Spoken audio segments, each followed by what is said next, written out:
All the tech guys showed up early. We must all have questions. Heather's like, oh my goodness. No.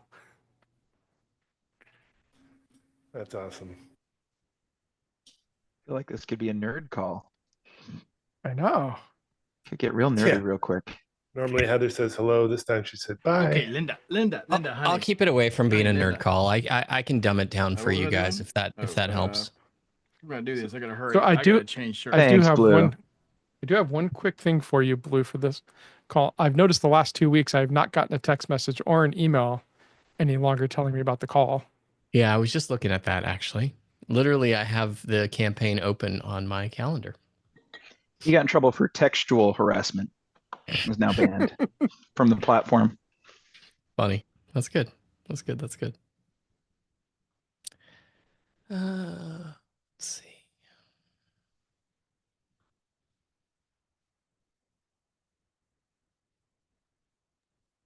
Yeah, I tried to message Larry last week about it, but I think he is ignoring me.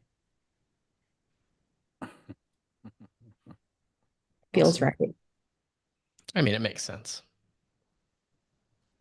Well, I sent the broadcast for the Monday morning one out through the Obvio broadcast, and of course, there's quite a few people that don't want to get those, so I gave the option for people to stop, and a few people took up the offer to not receive those notifications, but it is another way that we can send out every now and again, because there are a few people that will sign up directly to the Obvio event.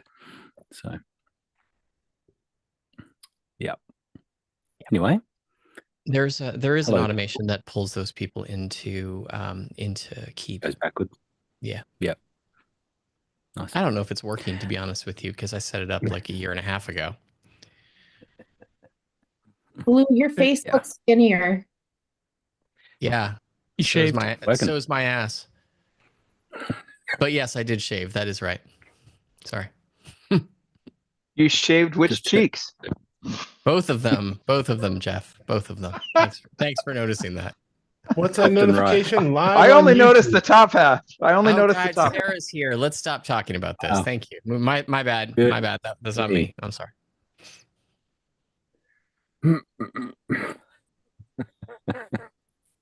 And to answer All right, the actual question out of that, up until 2 weeks ago, Blue, it was actually working. Yeah. Yep. No, I just have to remember what the tag is that we apply for the Obvio update calls. So are we thinking about pushing out a notification? Is that? Yeah, I'm doing it right now through Keep. Okay, great. So we have a question that came in. Did you want to actually start working, Heather? Is that what you were thinking? We only have one question, and it's from Jeff, who's on here. So I thought it'd be rude to just keep him waiting. Oh, fair enough. He's happy that we added the duplicate certificate feature and wants to know if there's any other updates. That was the important question.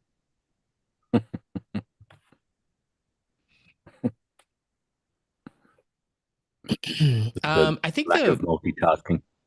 Yeah, I think the biggest update probably won't affect most people. It relates to although it has been affecting everybody as we put it into place, is an update to the translation system. So what? Here, let me see if I can. I don't know that I have a test event that. Does anybody else on this call have a test event that is a multi-language dashboard? Do you, Grant? Do you have a test event that's a multi-language dashboard? I don't know that I do. All right, so I'm just going to show you another one.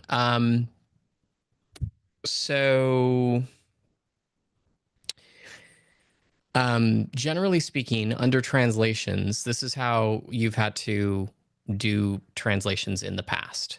It worked on a key pair value system, and already most people are bored with what I'm talking about.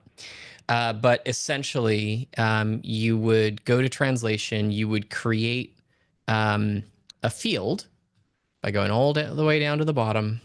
You'd click new field, and then you'd give the field a name, and then you'd give the field a value. And then you'd go to the dashboard, and let's say you wanted to add that to, let's say, the welcome message as an example. You'd go into the welcome message, and you would open up a merge field, and you'd put new field name, something like that, right? Whatever you called it. And then you'd click save.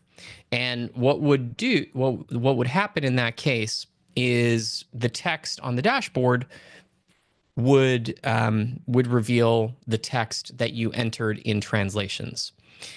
And then to change the text for another language, you would switch the language to another language that you had added, and you'd go down and you'd find that field, and then you'd type in the value in the other language. And then for attendees, basically what would happen is they would have a change language button on their dashboard like this. And when they changed the language, all of the text for their language would appear. So from an attendee perspective, fairly seamless. From a user perspective, fairly difficult because it's just not seamless. So what we've been working on, it's actually our third go at it, if I'm being honest with you guys. But what we've been working on is essentially removing the translation key pair value system, or at the very least, making it invisible. So now to make a modification in a specific language, you click change language on the dashboard editor, you select the language you want to edit in, and you go into a button and you edit the text in that language and click save. Then to change the same text in English, you would go to English, go back into the button, change the text in the text field, and click save. So essentially what we've done is, or what we're doing is we're removing the need for this whole key pair value system from the user having to do it and then manually take the merge codes and put them into the dashboard. So functionality wise, for attendees, it doesn't actually change at all. But for users, it's a much more usable system and a lot easier to understand. That is probably the biggest change. It is not 100% active on all templates just yet, but it's awfully close. So yeah, that's probably the biggest change. And like I said, unless you have a multi-language event on the platform, you'll probably never notice it. But that is definitely the biggest thing that we've been working on. The other thing that we're working on that hopefully, oh man, I'm going to say I'd like to have both of these things done by the end of this year, is the upsell page for Marketplace. And the other thing that is being finalized right now is customized individual ticket sales pages. So right now inside of Marketplace, when you create a ticket, you can send your attendees to the main Marketplace page that allows them to see all of the tickets that are available, and then pick the ticket that they want to purchase and click purchase. You can also create a ticket, or you can create a link that only shows a single ticket.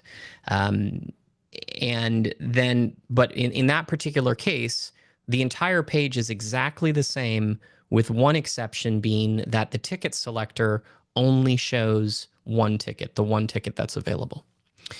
So what we have been working on is the ability to take that page, that single ticket page, and customize it by ticket, right? So let me give you a usable example, because so far the words I'm saying may make no sense, and you may be like, that's great, Blue, what are you talking about? So here's an example where you may want that. So let's say we're selling tickets to TVE, and on inside of our ticket system, we have a hidden ticket that is just for Leap members. And that hidden ticket for Leap members has a special price point, and it's not accessible from the main sales page. Well, rather than giving my Leap members a custom link that has just the Leap ticket, like it'll show the Leap ticket, but all the rest of the information is the same. Now I can change the headline to be like, for Leap members only, or I could change the entire design, but anything I wanted to change on that single ticket page can now be completely customized. So it essentially allows you to create a lot more individual ticket pages within the marketplace system. So I'm excited about that one. I think it's something that gives people a good amount of flexibility inside of the marketplace system. So there's the one thing that is pretty much on production, and then the other with upsell pages and individual ticket sales pages, hopefully being done by the end of this year.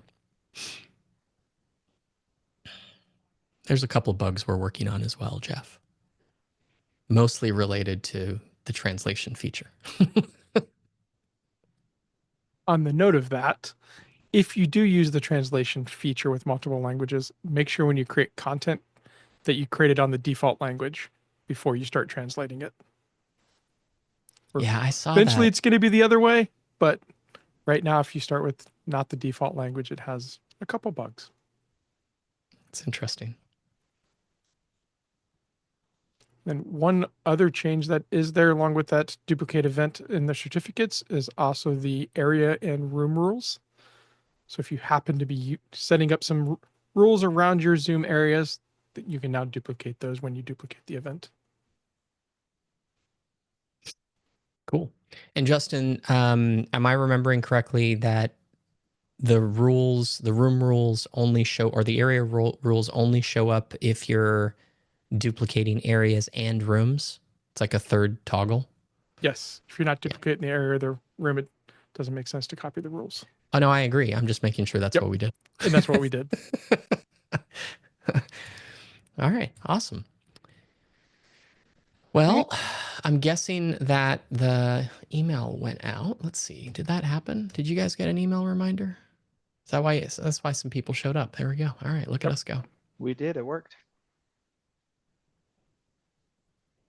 Email and text. What? No way.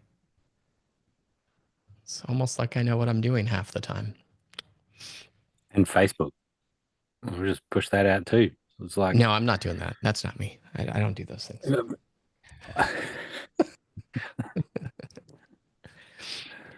All All right. right. Have we got any Heather, other- yeah, let's go to Heather. All right. Ed wants to know if we can help him walk through the process of sending emails out to people that have signed up for the event. Yeah, sure. Absolutely. Okay. So first off, Ed, can you share your screen with us? Sure. Give me a second because I didn't even have it up. I'm sorry. I'm still like trying to figure this all out. So I'm sure that it's not set up right yet. No, it's okay. Listen, we are constantly in that same spot ourselves, and it's our platform. I'm sorry. Hold on one second. I'm trying to figure out. I wasn't planning on.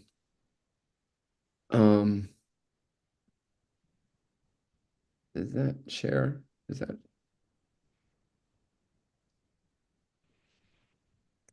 All right, awesome. Okay. So first step in sending out individual broadcasts, going down to communication on the left-hand side. Okay. And go to broadcasts. Perfect. So now you click on new broadcast. Got it. Okay. And there's a few things to keep in mind here. So right up at the top, there's a draft toggle. So if you leave it off like it is now, it's in draft mode. If you toggle it on, it'll turn to publish, and you just click on it to turn it on. Then the name right below it, that's a name for internal use only. So it's a name for you to name this broadcast. So when you're looking at the list of broadcasts, you know which one's which. All right. So you could call this like invite to the event, or invite to tech check #1, or whatever you want. Nobody except you is ever going to see it. Okay. Next up, the send at is what time are you going to be sending this particular broadcast? What date and time? One thing to keep in mind, the date and time, first off, has to be, for the most part, has to be inside of your event window, like between the start and end time of your event. And number 2 has to be at least 5 minutes in the future when you click save. Okay. Now, that last part's important because if you were to change it to 5 minutes in the future right now, and then you go and change a bunch of words and settings and write your email, by the time you're done, it's probably less than 5 minutes in the future. So at the time that you click save, the send at just needs to be 5 minutes in the future. Okay. Can I ask a quick question there? So you said it has to be within the time of the event. Mm-hmm. So if I'm doing an event on Friday, Saturday, Sunday, but I wanted to send an email out on Thursday to say, hey, 24 hours, do we change the event on Obvio then? I would change the start and end time just to. So the start and end time for the event under event settings is only something that you see. Nobody else sees it. It's an internal, again, similar to the name on this broadcast. Okay. Got it. So we usually set our event up for the day before the event starts when we're going to do tech check. And then we go from there. So scroll back up to the top. Distribute over time, you're probably never going to use. I would say this is an advanced feature for people who have really big events. Okay.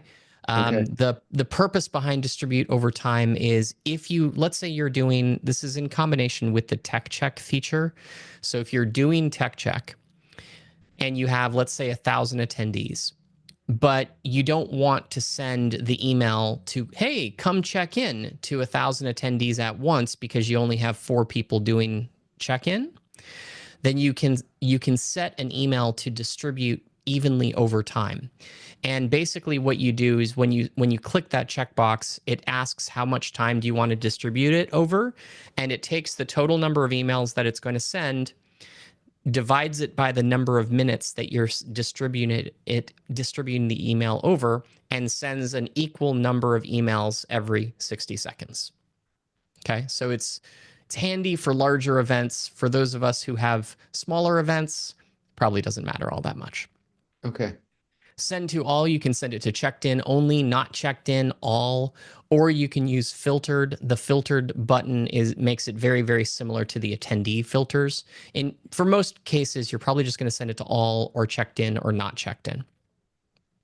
Got it. Okay. Next up is channel. So you have 2 different types of broadcast channels that you can use. One is email, one is SMS. So if you click the down arrow next to channel, you'll actually see that you can select SMS there as well. But you're doing an email. So next up, you select who the email is coming from.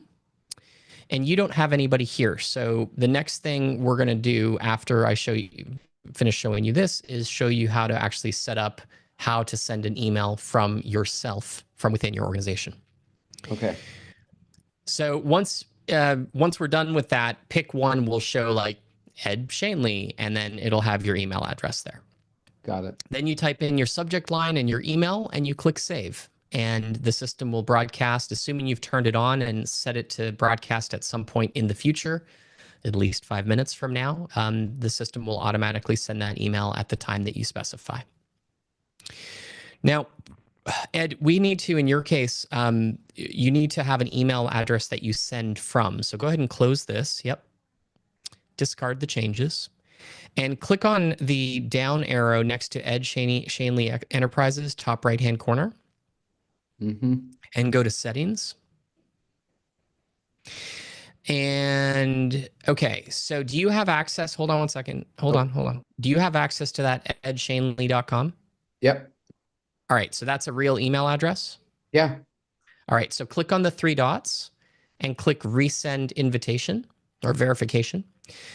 And now go into that email. You don't have to be sharing that screen if you don't want to, but if you do, it's fine. That's a scary screen. Yeah, I've got one just like it. And you should see an email from Obvio Yep.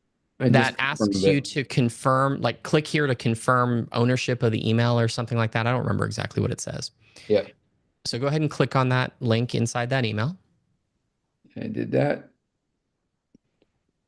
Did it open on a different different browser, different window? Yeah. Yeah.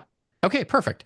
All right, so you can close this window and just refresh the browser here.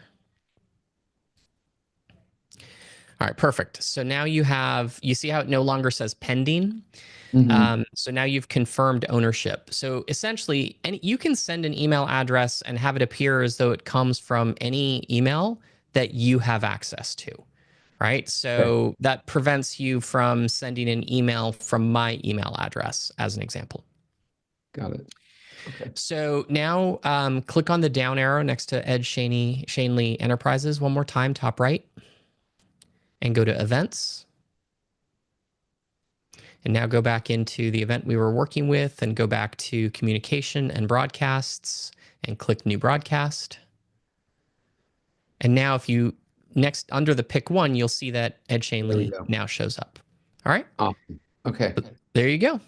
Thank you. You just saved me about 4 hours. So I'm sure it wouldn't have taken you that long, but I'm glad we saved you a few minutes at the very least. thank you very much.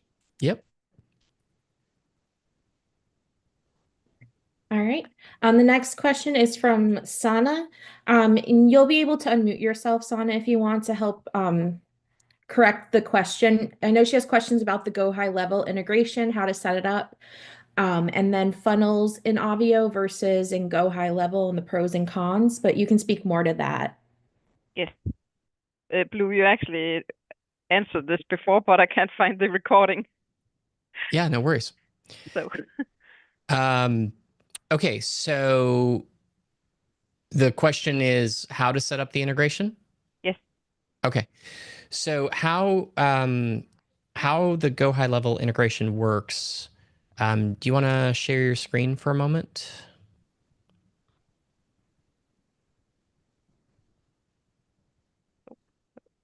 Wrong one.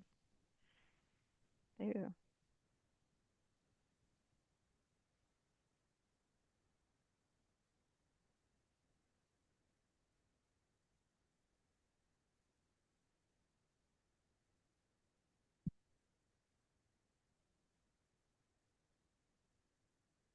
Okay, so for anybody who is newer and is wondering what the heck we're talking about, Obvio integrates with five or six different CRMs, different platforms. Go High Level and all of the white labeled versions of Go High Level are one of those integrations.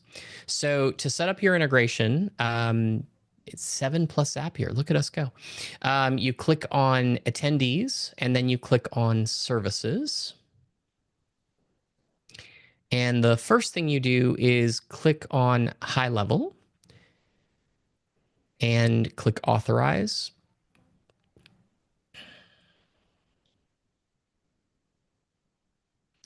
And then log into your high level account.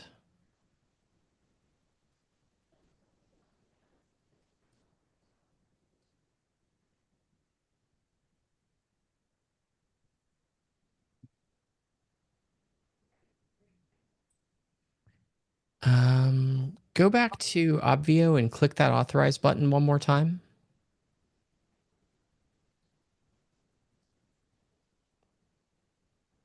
Not this tab. You're gonna have another Obvio tab, or you may have to click back. Yeah.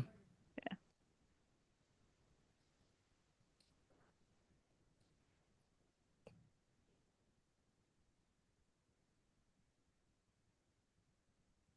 All right. Now select the sub account you're linking it to.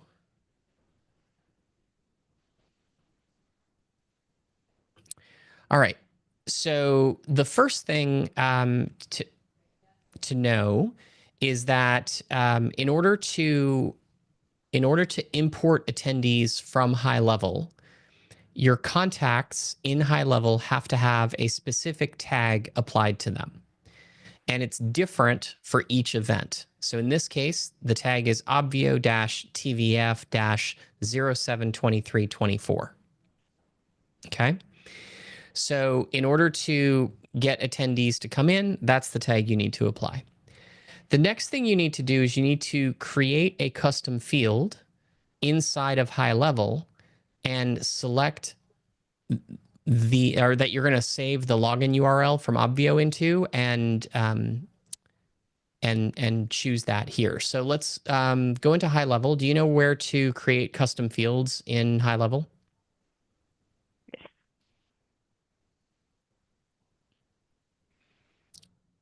Glad the answer is yes, because I don't. At least not off the top of my head. I don't remember where it is. Just needs to be in the right one.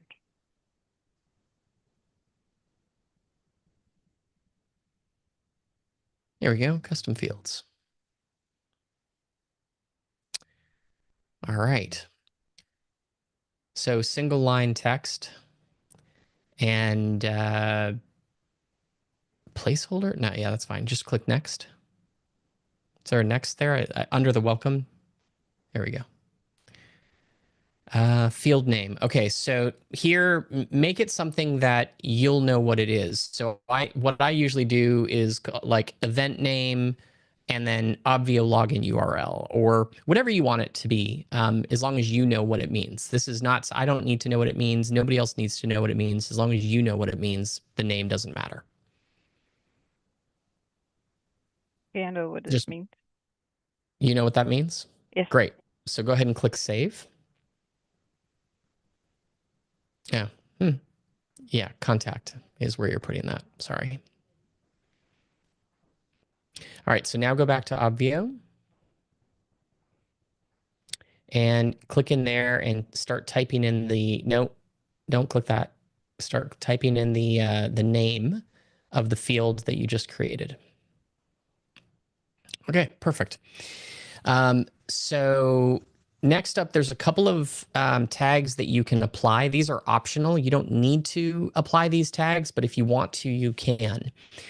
The three tags are number one, a created tag to identify contacts in high level who have been created in the Obvio event. Another is a checked in tag to identify attendees or contacts who have checked in via a tag in high level.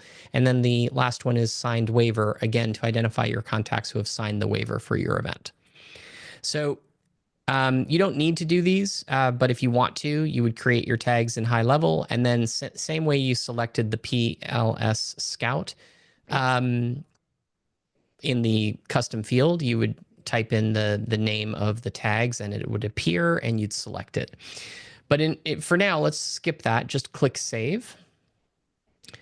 And then one last step in order to actually connect Obvio and high level, scroll to the top. It is saved? Oh, Yeah, it is. It is. okay. And click on the sync attendee on the right-hand side to toggle that on.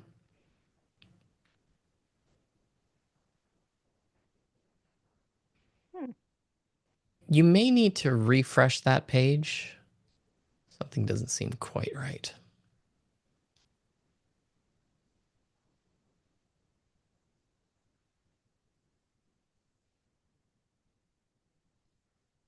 Can you go to the event settings, top left? Okay, so this is probably because this event is in the past and it's offline. Okay. So if you were to change the date to start in the future,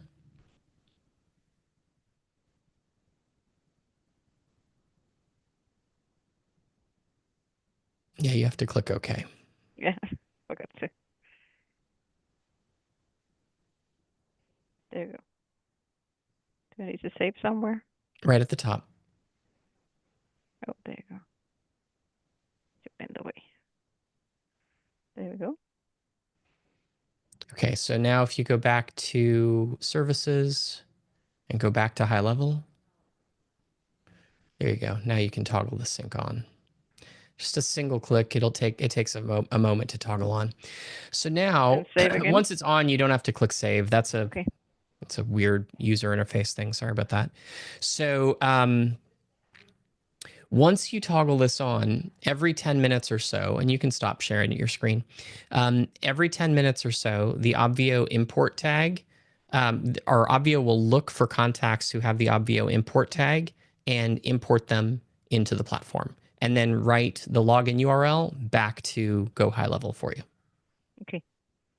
And then in terms of selling tickets on Marketplace versus selling tickets on High Level, the advantage of selling tickets through the Marketplace system versus selling tickets through High Level or other platforms are you don't need to connect the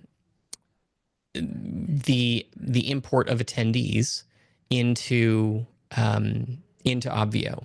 Now you're using High Level. It's pretty easy to do, so it's really not that big of a deal. If you were going to do that, though, what generally speaking we recommend is that you're doing everything in Obvio, meaning you're selling the ticket, you're emailing the attendees, and you're texting the attendees. And if you're doing that, then creating a sales page inside of Obvio can make sense.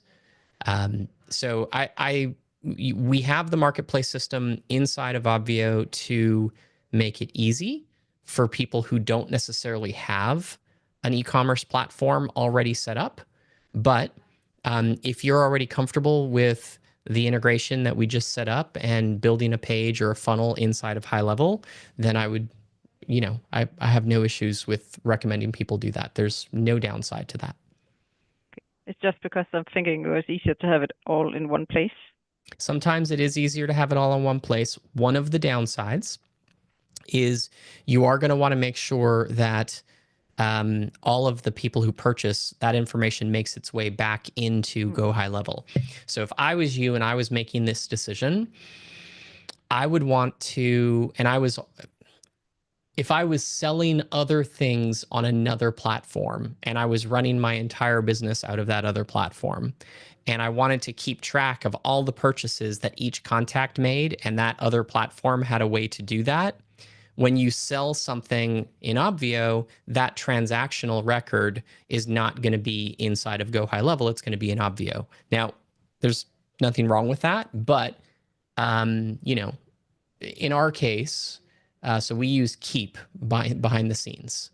In our case, I probably won't use the Obvio Marketplace system, not because I don't like it. I actually really like the page builder. I think it's really, really good. But more because I want to keep my transaction records all together. So when I look up your contact inside of Keep, I can see all of the purchases that you've made. Whereas if I sell an event a ticket to event number 1 to you inside of Obvio, and then I create a new event in 6 months and you buy a ticket to that event, that's awesome. I just don't have an easy way to see that, right? I can't just look up because Obvio manages attendees event to event. There isn't a central CRM inside of our Obvio that allows you to see all of the purchases that this one contact made across all of your organizations and all of your events.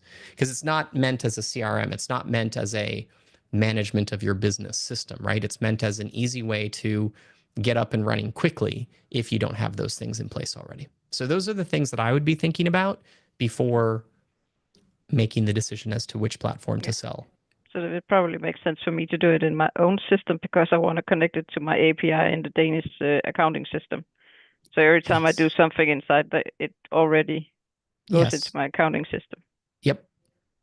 Exactly. That's going to be one of the downsides to not having it inside of Go High Level when you've already created all of your connection points in Go High Level. Yeah, that's 100% Yeah, because accurate. otherwise I will need to do the other things manually beside that.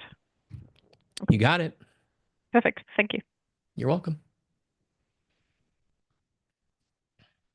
Right. And a good follow-up to this is from Muddy. He said many of his clients use Go High Level, most through a third-party reseller agency, and he's having a problem authorizing the high-level integration on client events because it defaults to the native high-level login and he can't choose the third-party agency. Do you have any ideas on that? Log out of high level and try again. He's probably going to tell me he's done that. Yeah, I've done that. And one of my clients uses the native high level app. So it always wants to default to that. It doesn't have an option. You know, one of them is like app.bvisual.com, right? That's their actual, that's my login for high level through that white label.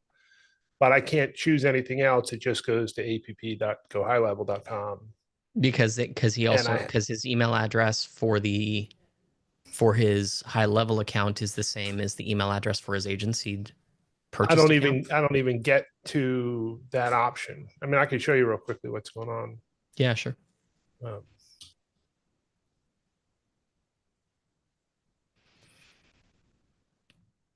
Hey, Sane, question for you. The version of high level that we were using a moment ago with you, is that a reseller high level or is that a native high level account? Like, did you It's the reseller. I have the white label. Okay. Are you the reseller or did you buy from a reseller? I'm a reseller, but the account we just put it into was a sub account I made for the other one. Got it. Okay. So I have an agency view and a reseller. I know the trick to this one because I've done this. I have had this work before, but I think since I added a client with a native high level, so Justin, you've got the solution. So what happens is when I click on high level, I'll just show you just to complete the thought and go to authorize. It wants to go to mutual prosperity, which is the native. It doesn't want to go to the so log into that. So go back to that tab, log into that one, or actually, hold on, don't connect that one. Go to app.gohighlevel.com and log out of that account. And then when you click the authorize button, it's going to ask you to log in, and you log in with the credentials for your actual client account, or you can go to app.gohighlevel.com. Well, here's the problem. I use the same email address across all these because it's a different login URL, so it hasn't been a problem. Yeah, it'll probably ask you which one it is because I have the same thing. I have multiple clients where I have my main URL is when I log in with. Sharing your screen? Or, well, actually, maybe you don't want to. I understand. While I was logging in with all my credentials, I decided to stop sharing. Yeah. No, I just realized that. Sorry about that. Okay, so. And it definitely is a pain to it wants me to log in, which I'm doing, and it's sending me a security code, which I'm putting in. And wouldn't it also be because of the web pages remembering your logins from earlier? Oh, well, absolutely. That's why I try to close out of everything else except this one white label. But okay, so I'm signed into the agency dashboard. So this is the native integration. So now I'm going to sign out from here. Yeah, what happens from a memorization of your login is it memorizes it for the URL. It doesn't memorize it for Go High Level per se. So if you go to app.gohighlevel.com, it'll memorize whatever you logged in with there. But then if you go to the agency one, like I'm on PhonoCures, so if I do my PhonoCures one, it'll remember whatever I logged into on PhonoCures, and they don't necessarily always have to be the same. Which makes it really confusing for people like us, Muddy, that have multiple Go High Level accounts. Okay, I think I understand in principle. However, let's see if I have the same issue, because when I log into app.gohighlevel.com, it defaults to that native account. Yes, so make sure you log in with whatever credentials you use on the agency is what you need to log in with at app.gohighlevel.com. You use the same username and email and password on the agency account as you do on your primary Go High Level account? Not the same password, but it's the same email. Yeah, so use the other password and it should let you install. Okay, I'll try it. And no. So, okay. I'll keep banging my head against the wall here. And so the other trick The other trick you could do is go to the agency and do a little plus. So like Muddy plus. Yeah, I could at. change the email, So, but so that here's the email thing. is different. I'm never even getting to the spot where I put in my credentials. It when I click authorize, and so I'll just show you this one part right here. So I think the next step will be to log out of everything, restart, make sure I don't have anything in cookies. And but what's happening is when I get to this authorize stage and I click on authorize, what I'd love to happen, so feature request is I click on authorize. Theoretically, I'd love to be able to put in what high level, option A is gohighlevel.com, but That's a feature request for high level, not for us. Yeah, unfortunately. If you're not logged in anywhere, it will prompt Go High Level will prompt you. So when I click authorize, it doesn't prompt me to sign in. I can't put in a different email address. So you're already logged. So I think that's the issue. You're already logged in. Yeah. So go to app.gohighlevel.com so we can. I did see what it looks like, and it made me sign in and then sign out again. Right. So let me refresh this. But I had the same issue today where I actually logged out and then I signed in, and even though I signed in with a new sub account, it directed me to get back to the old one. So I don't think you want to sign in here. I think you just leave it signed out. Yeah. So okay, what I'll do is I'll close the browser, make sure nothing's in cookies, and then try again and see what it sounds like should happen based on Justin's experience. If I'm not signed into any high level accounts, it should ask me which instance of high level I want to log into, is what it sounds like. Yep. And I know I've signed into white label accounts before, but maybe not since I worked on this event with a client with a native high level. So anyway, I'll go try and check back a little later.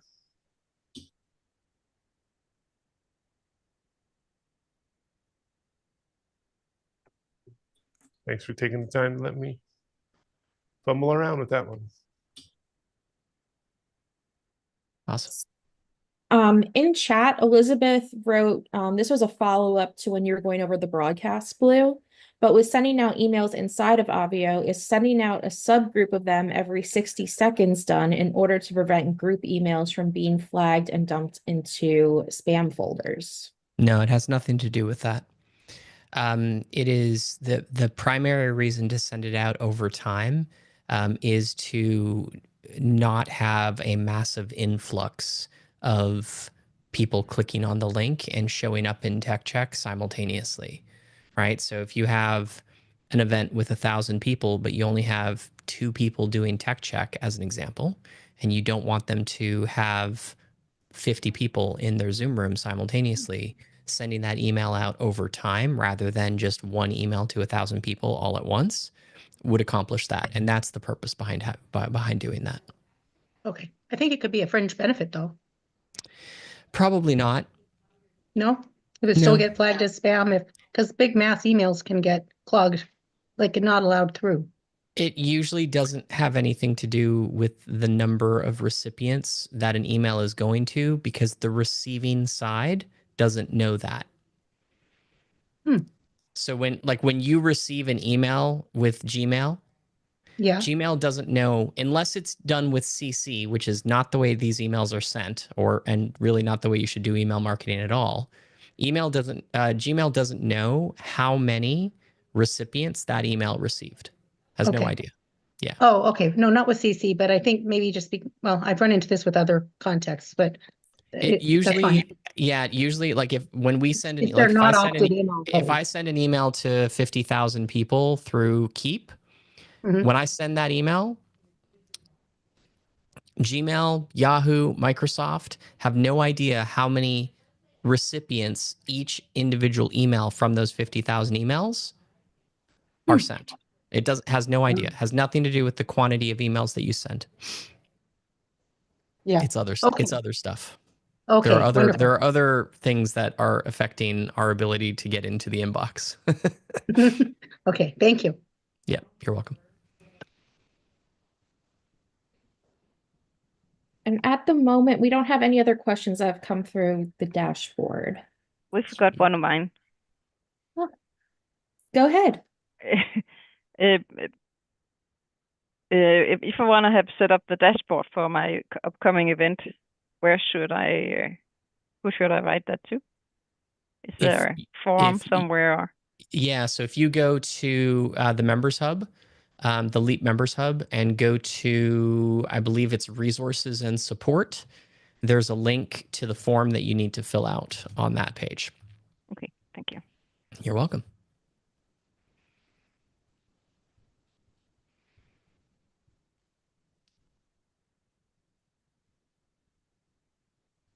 Yeah, it's right down at the bottom of that page. It says Obvio Dashboard Creation, and then a button that says Get Started, and that'll take you to the form that you need to fill out to have that done.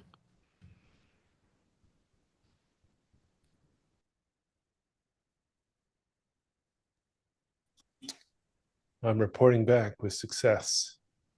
So excellent. What I had to do was delete cookies from high level and marketplace.gohighlevel.com. Once I deleted cookies, it took me to the login page. And when I used the specific, even though it's the same email, when I used the specific password, high level knew to take me to the white label account. So interesting. I wonder how high level handles that if you're using the same password in both places. Isn't everyone only supposed to have one password for everything? I mean, listen, who on this call uses a different password for every single platform? Okay, I don't believe you. But I have one password for LastPass. Listen, I have one password as well, and guaranteed there's a couple of things that have snuck through the cracks. Fair enough. Fair enough. Secret decoder rings. That's funny, Garrett. David. We did have a question that came through from Kevin. He wants to know if he can set up a test Zoom meeting with his team.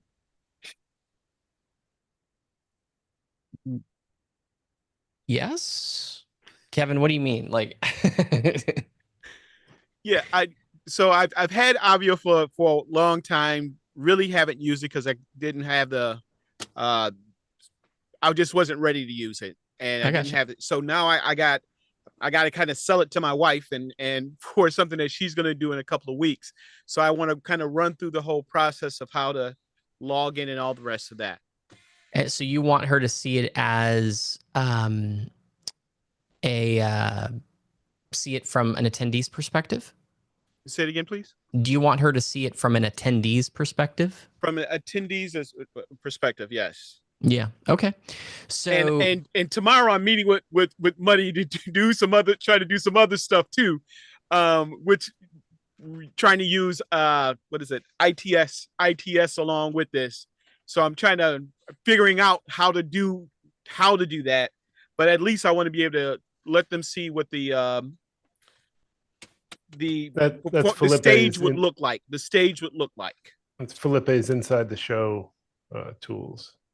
Yeah. Got it. So what I would be doing, I would probably just create an event, and that you're setting up just for this. Or if you want to set it up for the main event, just start with the dates being the day that you're testing, right? So have the start day be tomorrow at midnight and the end time be tomorrow at 11:59 p.m. And then after you're done testing, you can change the dates after the fact. If you've been a long-time Obvio user, you may have some recollection of a credit system or a duration of events. Those things don't apply anymore, so you don't need to worry about that stuff. Okay. So you could potentially also just have the event be in 2 weeks, but have the start date be tomorrow, and then have the end day be 2 weeks from now. You can do that as well. That's perfectly fine. And it would be just because really when I say my wife, it's my wife, my daughter, and my son that I have to sell it to. It's more than just. Is that too many people, or is there a number? No, you can. So if you've been a long time user, you're probably a pro account holder. And if you wanted to put 500 people onto that test call, tomorrow, you could. So you probably are. You're not. You're likely. I would think you're a founder. I at one point I was a grandfathered founding member, and then so now I'm just paying month to month because I'm not using, but I know I want to use it. Oh, I see. Okay, yeah. So you're right. You are on the Obvio, what we call essentials internally. So that particular account can still do unlimited events. Does that? I don't think that has a duration limit, does it, Grant? It may. I think Basic it does, may have I think Basic may have a duration limit on it. So just make the event for tomorrow. You can put 3, 4, 5, 50 people in it because that's how many attendees without having to pay anything the Basic includes. 5 days. There it is. Thanks, Heather. And and then just design the dashboard, add your wife, your son, and your daughter as attendees. And then you log in through Obvio, start the area, start the room, give them their login URLs from the attendee page, and allow them to go to the dashboard, and then click on a button on the dashboard that's linked to the main stage area. So I'm going to try to set this up for Sunday, and we can play around on Sunday, and I can go and try to clean up the dashboard and make it look presentable, so they'll like it, willing to say support. Yeah, I mean, I would and just start with, have you picked a template that you like, Kevin? Yep, I have a template on right now. I'm just going to need to go in and change the one. It's called Sustainable Livings Present, and then I had just picked 2 because I thought I think that was the number of organizations that you can have, or I think that was a number of events, but either or. And then one was going to be just like a holiday party. So I don't know which one I'm going to use, but more likely it's going to be the Sustainable Living Presents. Now put in all the information in there to say, hey, this is how it'd look if I were to do this in a couple of weeks. Cool. Does that make sense? Well, it does. Yeah. I'm just looking at the dashboard. Do you mind if I share my screen? I'm logged into your account. Yep, go ahead. Cool. All right. So it looks like you picked the panels template. So our sample data has something a little funky. I'm going to start just by actually clicking on the gear next to the left panel and changing the background opacity to be like 50, just to give it a little bit more of a panel look rather than this wide open space. I'm going to do the same thing on the right panel. Just change that background opacity to 50. You can change it to whatever you want in the future. If you want to make it more, if you want to make it less, you can. But this is how that is supposed to look. Your logo is perfect. You've got a mobile version of the logo because this particular template looks a little different on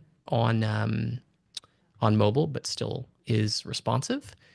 And then what I would do is you've got a main stage area. You're going to want to go to Zoom areas and actually create a main stage, which I'll do for you here just really quickly. And once you've created that main stage, then you go to your dashboard and you take the main stage button and you point it to the main stage area. Okay. So the other thing that I would do is make sure that your tech check and these steps are off. Perfect. Okay, good. Yeah, they're not going to be on. This is just going to be just to get everybody in. That's it. Yep, exactly. And you may want to get rid of this as well, right? And then maybe have this be a link to something else, like, I don't know, Facebook or whatever, Facebook group. And then change that to be Facebook. And then send it to a link just so that they can see what links on the dashboard can look like.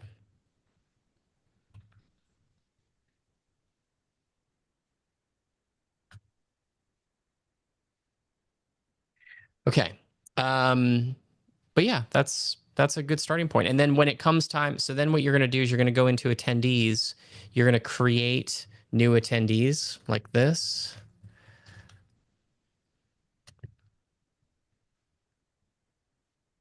if you can type. And then once you do that, you're going to want to copy that URL and send it to that person. So you can then just send them an email.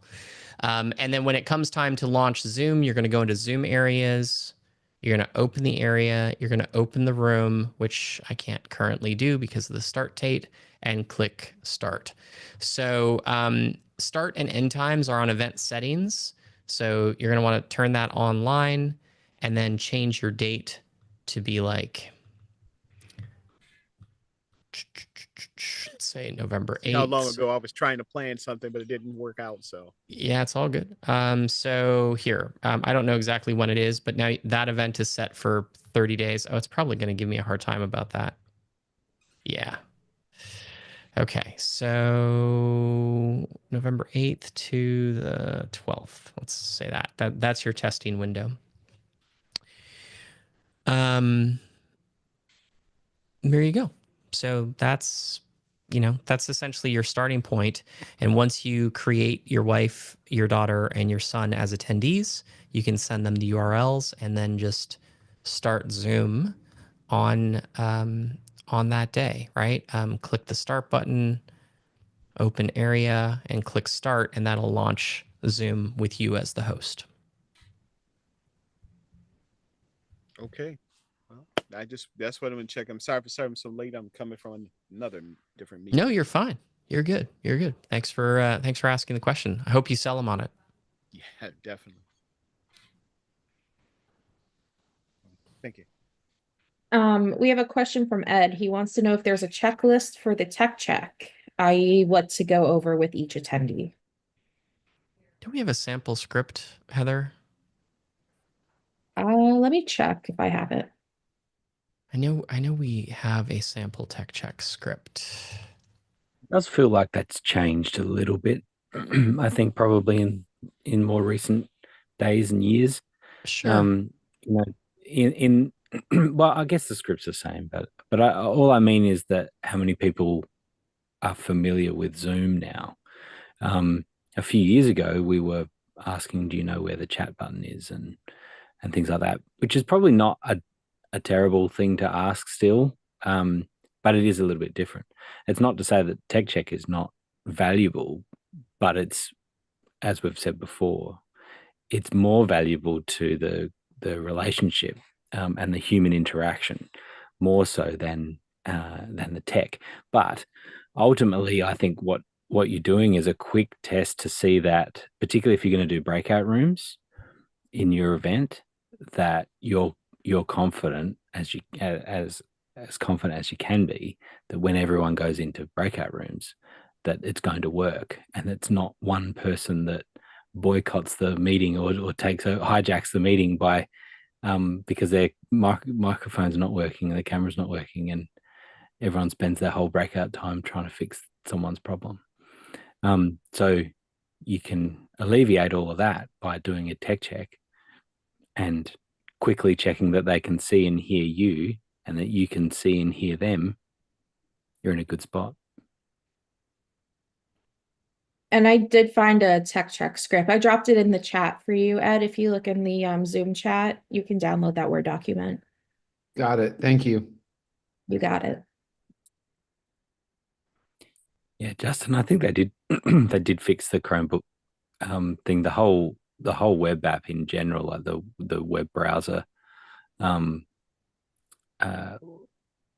experience through Zoom has been totally redone, but breakouts still don't work on a Chromebook. Really? I mean, unless they fixed it in like the last couple of weeks. I think about 3-4 weeks ago, we were doing an event and I checked that. Yeah. Okay. There you go. I thought. Yeah, it shocked me too. I really. But admittedly, I also heard that at one point that they were giving up support for Chromebooks entirely. So, Right. Just need a real computer. And Grant, on the flip side of what you said, I still think it's important to cover the Zoom tech. I actually ran an event a couple of weeks ago. A guy won a prize, and thankfully I saw him in the participants because 5 minutes later I saw a message that said I was struggling to figure out where the heck the chat was so I could say I was here. Right. Like, yeah. I'm so, sure there are people that yeah. it's a decreasing number of people, but I'm sure it's still a large number. I think it depends on the industry. Like Yep. a lot of events I run, they don't use Zoom consistently. Like they join for conferences and events, but that's the only time they really use it. For folks like us, we tend to use Zoom for meetings and we're in it all the time, so we see the stuff. But that's not always the case. Yeah, I do think also it'll probably turn slightly, right? The farther away we get from COVID, the more some of this will actually start to become necessary again. Yeah, that's fair. All right, fine. Both of you convince me. I was wrong. Tech check's so important. You need to use the whole script. All right.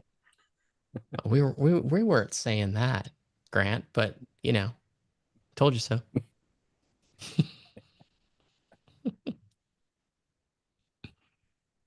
All right, we're at a lull again for questions to the dashboard. So to follow up on Ed's thing, because I know the next question that's going to come up is how to actually check people in. Like he's got the tech step script, but like maybe Blue, it might be good to go through like where do you actually see the buttons to truly check people in? Yeah. Mm-hmm. Avoid that little SOS from Ed. That may be a solid thing to try and show people. Yeah. Let's see. It's on the room page, isn't it? Am I remembering that correctly? It is. I clearly have not done that in a while. In a little while. Okay, so you want to turn it on this event or something, maybe? That feels excessive. Okay. All right, so getting people checked in to an event. First off, there's a couple of things that I would say. Let me just from a best practices perspective, if you're doing a short or free event on the platform, I would not recommend you enable tech check, right? Generally speaking, I would say to you that the check-in steps inside of Obvio are intended for longer format, multi-day events where people need to come back to the platform over and over again. Okay. Now, the reason for that, and the reason I say that, the logic behind that, is if you have a free event and you're usually trying to get as many people as possible to the event. And we're also looking to create as little friction as possible to get people into the event. And the moment somebody clicks on a link and then they have to enter in a password and then they got to sign a waiver and then they got to click a button to get checked in and now they're talking to a Zoom person, like for a free challenge or, you know, a free masterclass or like a free one-day event or something like that, you will undoubtedly lose people because they're like, okay, this is a pain in the ass. I don't want to do this.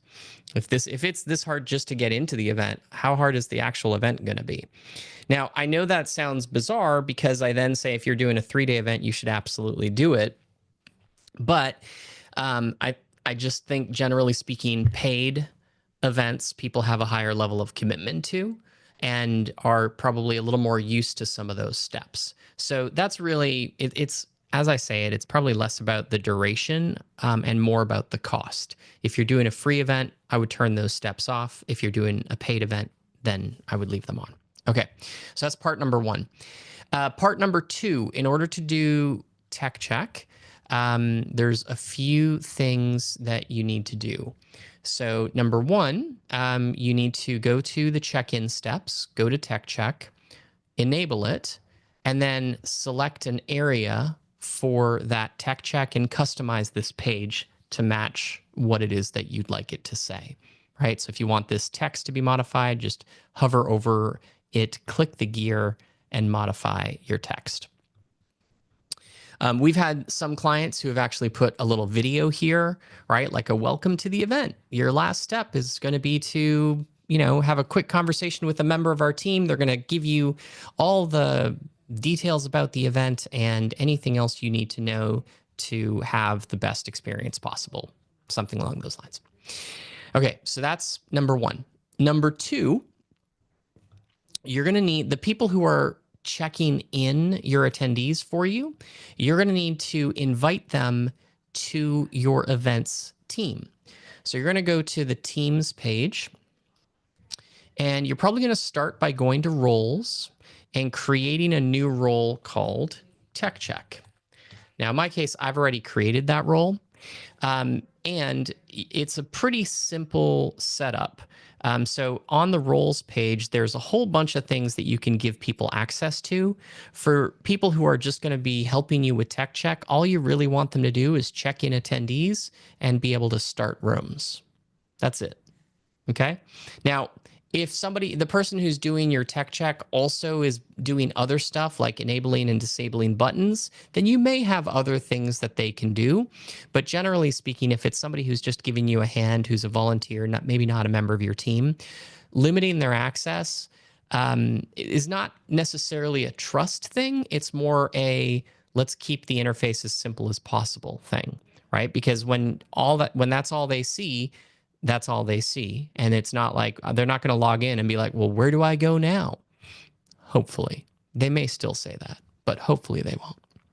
All right. So once you've created your role, you're then going to select the role from the top, and you're going to invite those people to your organization. So however many people you have that are doing Tech Check, each of them should be logged in with their own account in Obvio. There's no limit on how many team members you can have inside of your account doing Tech Check. So don't worry about that. Even for you, Kevin, at the free level, or at the not the free level, sorry, the basic level, there's no limit on how many team members you can have.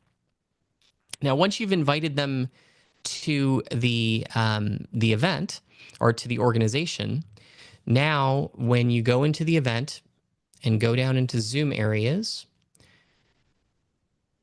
when they log in, they're really only going to see Zoom areas. They're going to see an event button, but it's going to be a very, very basic button that doesn't give them any options to change anything. And then when they go to Zoom areas, they're only going to see the Tech Check option because we've set them up to do Tech Check. So they're going to click on that. And then here, this page is not going to look like this. Sorry.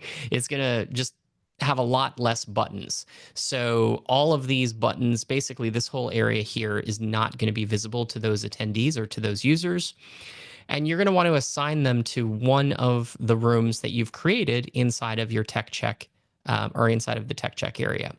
Now, once you do this, down at the bottom, you're going to see attendees, and right now it says no attendees are assigned to this room.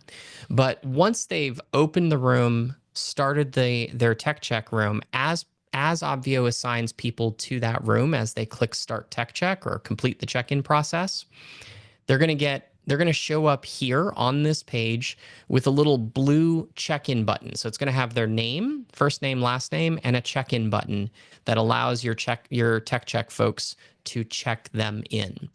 So that is technically what is taking place that allows attendees to go from the check-in step to the dashboard. It's not showing up in Zoom. It's your Tech Check agents who have clicked the check-in button, indicating to Obvio this attendee is checked in.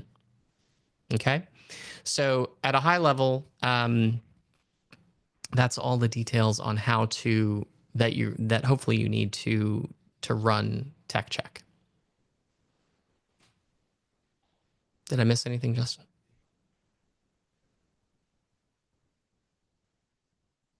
You're muted. That's what happens when you double mute. So the only other pro tip I would give is sometimes people show up in that list of attendees that haven't joined Zoom. And that normally is they did the first step, was sign the waiver, but never finished the second step to come join you in Zoom. And at some point they'll come see you. So just let them sit there for a bit, because the minute you check them in, they'll always go to the dashboard and never come see you. So don't worry if they sit there for an hour or two or so-ish, they'll eventually come see you. Sounds about right. As soon as they see Zoom is starting, they freak out and hit close and leave because they weren't planning to be on the live call. I've had that happen. It's like, I'm not wearing any clothes.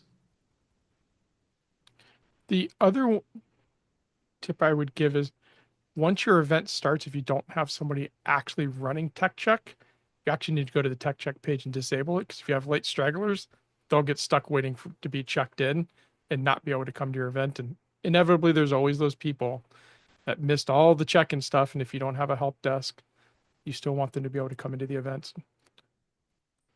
Under the event check area, just disable it once you're totally done doing your tech check. That's it. Blue, there was advice you used to give about if you have to step away for a minute, like closing the room first before you close the area. So because it sometimes can take a minute for someone to show up on that list or something, and you don't want someone to get stuck in limbo. Yeah. So essentially, what happens is when an attendee clicks on the Start Tech Check button, there's a bunch of things that happen. They get assigned, thanks, Blue. They get assigned to a room, and their system launches Zoom. Now, the first thing that Justin said is actually the issue, which is they've clicked on the button, but they haven't shown up in Zoom yet because for a number of reasons, right? Sometimes it's just, and this has probably happened to you guys, Zoom is like, there's an update available. Do you want to install that update? And you're like, oh yeah, I think maybe I should do that. And then 3 minutes later, after the update is installed, you go back and you finish joining the room. Well, in that window, if you disable Zoom,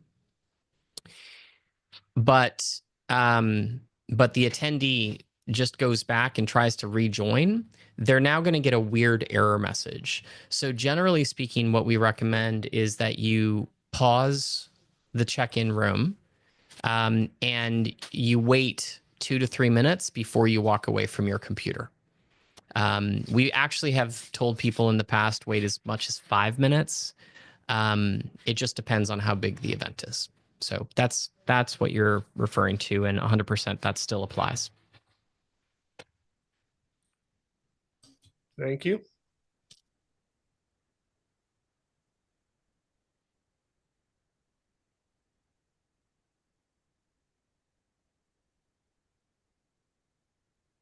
You done with the questions, Heather? I don't have any more that have come through. All right.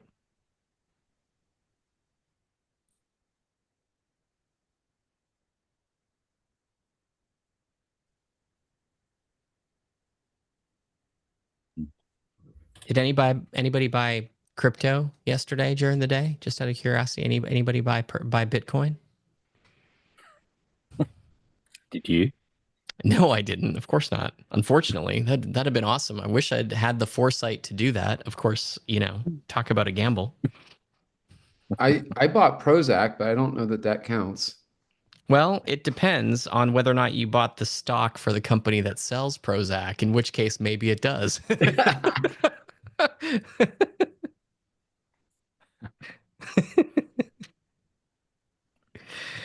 Oh, man. What a wild and crazy place we live in. It's fine in Australia. We're okay. Yeah. So what, anyone else have any other questions before we wrap this thing up? Now's the chance.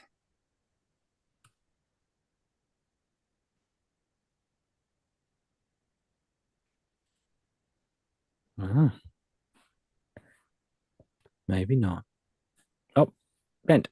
Yeah, well, it was just a comment because I actually have in about 4 weeks setting up an event. But what I actually realized now is that what I really should do is for ordinary, instead of using Zoom for ordinary meetings, I actually should start to use Obvio to simply get used to it. So that's the way to learn to use it. So yeah, that was just my reflection. Yeah. Certainly some normal sort of business meetings lend themselves to being ran in Obvio, and yeah, you can totally benefit from that, and you can get some feedback from the people that join your meeting as to what the experience was like, and you sort of get used to it. So you can totally do that. There are still, instances where just having a straight Zoom meeting for your normal business activity is a good idea. But there's a few people that use Obvio for some coaching sessions and some one-on-one sessions and things like that they do in Obvio, and that can be very beneficial. But yeah, I think if you pick the right thing, then it's great. It's a really good test case or test usage of Obvio and gets you more comfortable with it. So yeah, it's definitely worth thinking about. Grant, I haven't talked to you since the Apple announcements last week. What were your thoughts on the new Mac Mini? I'm pretty excited by that. I'm racking my brain for an excuse right now to buy one, and I haven't quite got it. when I already have a stack of Mac Minis, M1s and M2s and things. It's hard to justify to go to the M4, but it looks very, very cool. People complaining about the power button on the bottom of it. It's not ideal, but someone will come up with a nice rack mount for it that has a little widget on it that'll press the power button. I have to tell you, I was less disappointed about the power button. Although when I was first disappointed by it, I didn't realize the power button was on the bottom. What really disappointed me was the height. Yes, the fact that it's a 2U height rather. Yeah, like really? Yeah. It's just, and what was really funny is they touted, as they're in the prep for the Mac Mini, they touted it as a device that is like, there are actually server farms with this device. Well, there were. There won't be with this one. Well, I think what will happen is some rack mounts that'll come out that'll be mounted on the side, have them on the side, and you fit a bunch of them in a 3RU or 4RU or something, and that'll be cool. Yeah. But that'll be cool for those of us that want 8 of them. But if you want 2, you just want 2, yeah. Mm-hmm. What about the? Have you bought any? Sorry, go ahead. Have you bought any?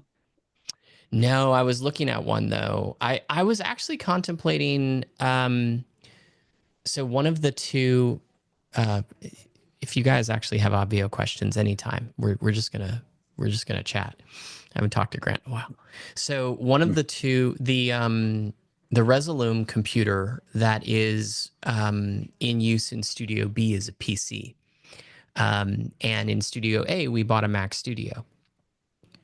And I've been thinking about, or I was thinking, I wonder if I can run a Mac Studio with a PCIe enclosure, with a, with the quad, or with the quad 8K Blackmagic card that we have in the PC in that, and run it off of one of those M4 Pros.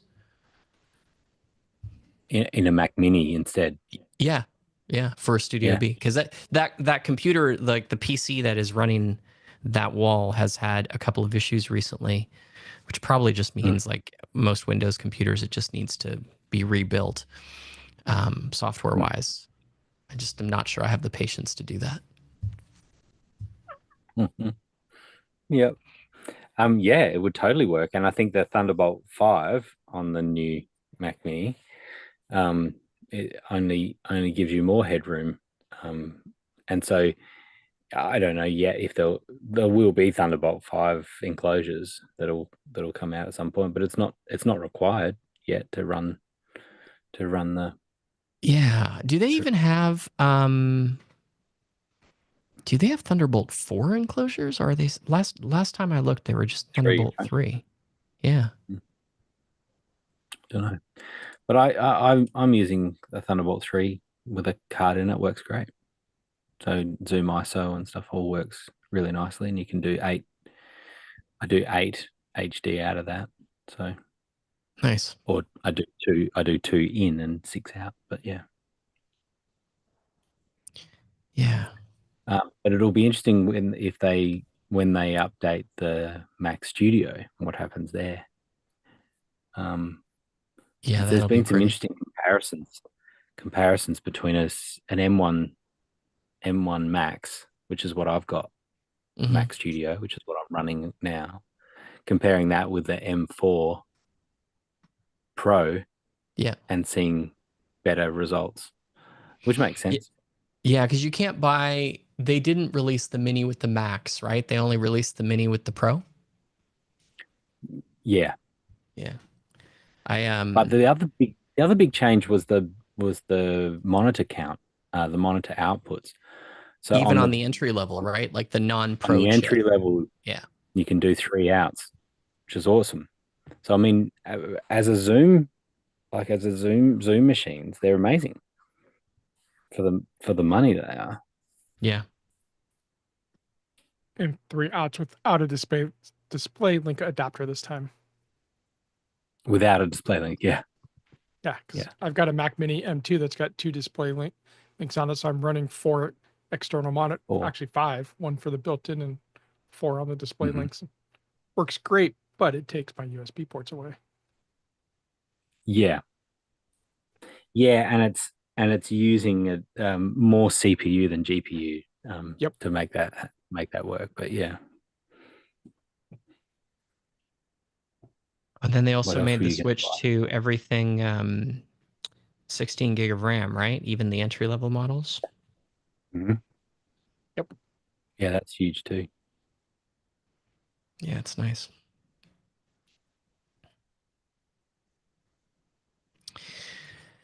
Interesting. We lulled everybody into a quiet somber yet? Are we done? We lost a few people. Have you used your Vision Pro for a little while, or is that still in a drawer collecting dust? It's in a drawer collecting dust. So I'm about to install the beta of Sequoia and the beta of the Vision Pro finally adds ultra wide virtual display in the Vision OS Pro 2.1 beta, whatever, 2.2 beta. Yeah. I just saw that. 2.2. Yeah. So have you worked? Do you work with it at all? Like, do you like working with it? Yeah.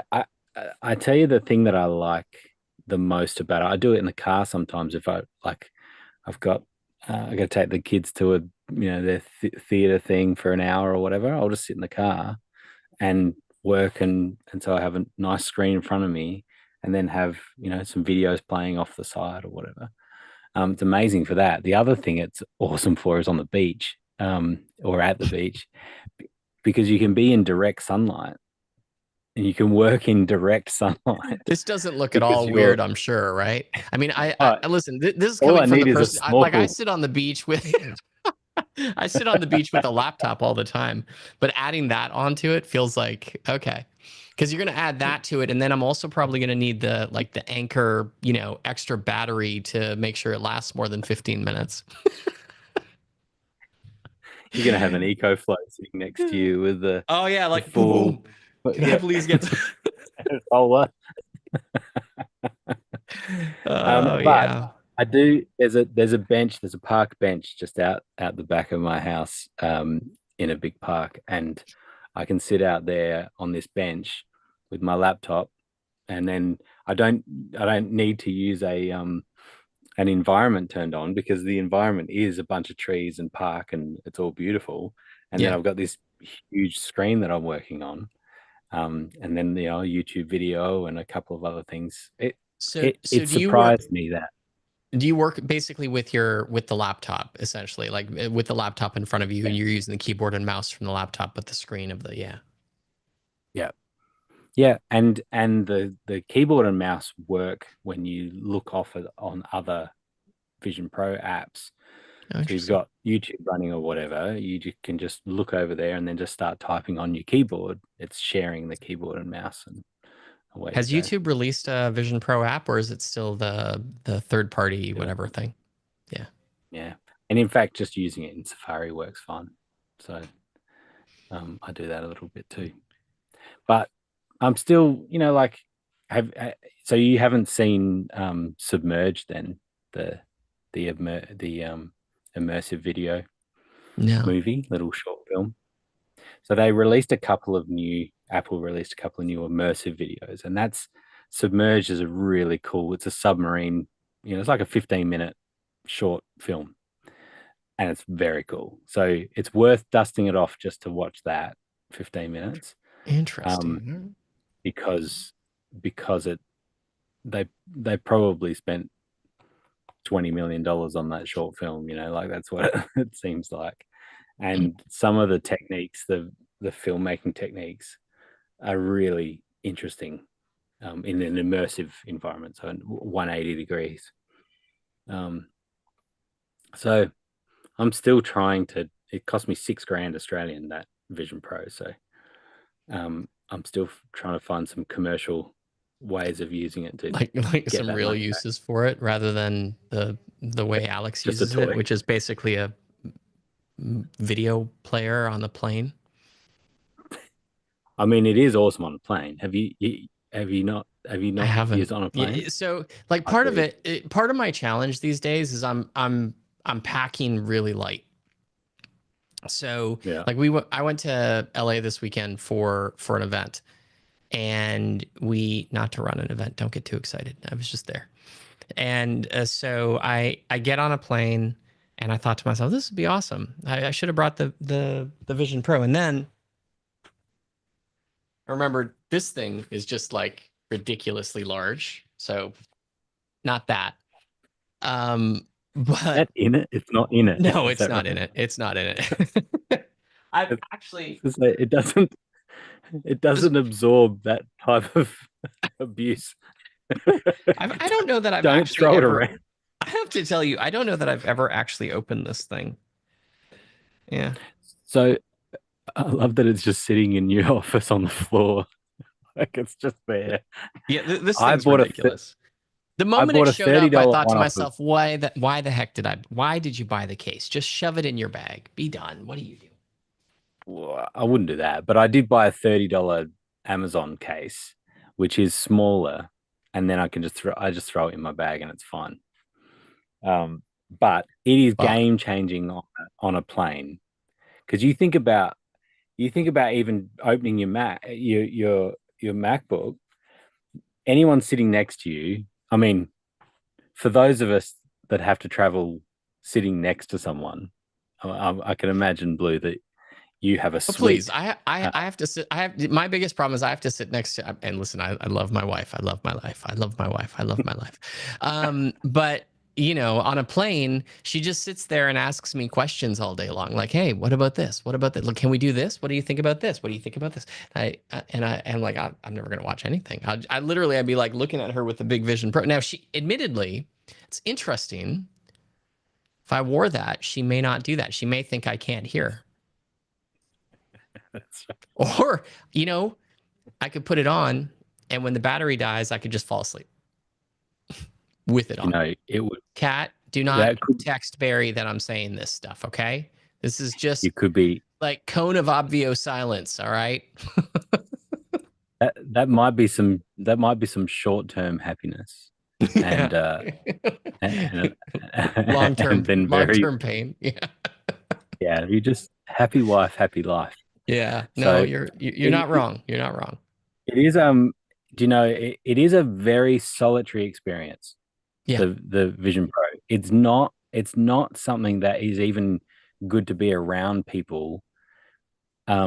that people that you know and love in the room with it, it's just weird. It's super weird.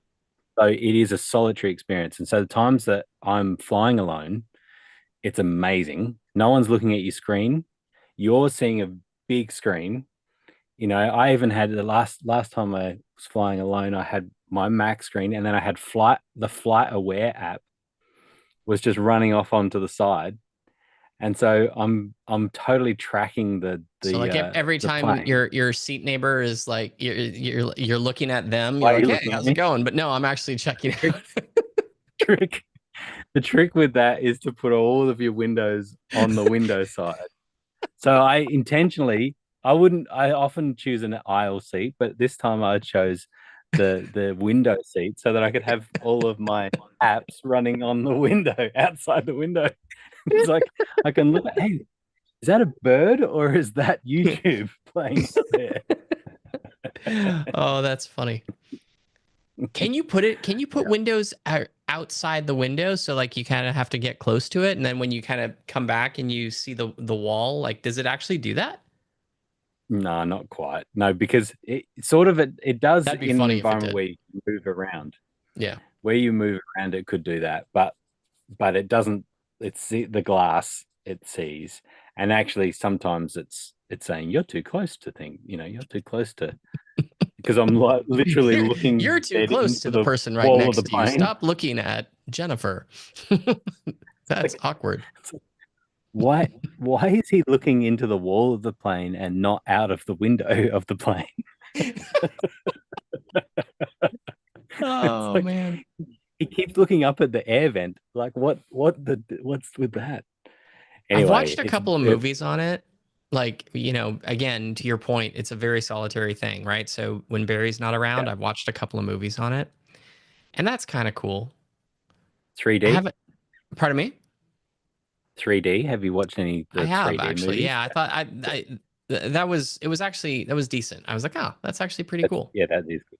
Yeah. I haven't put on a pair of like AirPod Pros or the Maxes to get the spatial audio. I'm just relying on the whatever the little speaker that's built into them, but it's actually surprisingly decent. Well, I think I've inspired you to at least power it back up. I may plug it in. I may charge it up and give it a spin. Upgrade it. I'll probably do, you know what'll wind up happening? I'll plug it in, I'll turn it on, I'll put it on my head, and I'll forget that I need to actually upgrade it to the latest version of the OS, and then I'll start the update process and it'll die. Forget about it. Well, anyway, maybe I'll bring it to work tomorrow. Add another screen. Yeah. That's one way that people walk into your office and they won't talk to you if you've got that on. The cone of silence. One can hope. All right. Well, we've killed enough time. Thank you very much. We bored a few people. Yep. Yep. It's a pleasure speaking with you all, as always. Thanks for bringing the questions. Yeah. Catch you later. We'll do it again next week. Bye-bye.